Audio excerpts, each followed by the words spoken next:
దానిన్నేరకయందరున్ వివశులైతారున్న నన్నీరిలో గానం గాని శరీరముంగల మహోగ్రగ్రాహమున్ గోత్రభిత్సూనుండేను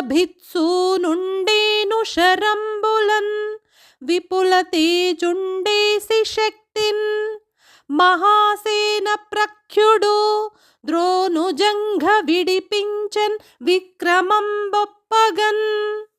భావము: ఆ రాజకుమారులంతా ముసలిని విడిపించడం చేతగాక దిక్కు తెలియని స్థితిలో ఉండగా మహాపరాక్రమశాలి, శక్తిలో కుమారస్వామి వంటివాడు, పర్వతాల రెక్కలు నరికిన దేవేంద్రుని పుత్రుడు అయిన అర్జునుడు నీటిలో కనిపించకుండా ఉన్న ఆ భయంకరమైన మొసలిని 5 బాణాలతో కొట్టి ద్రోణాచార్యుని పిక్కను విడిపించాడు.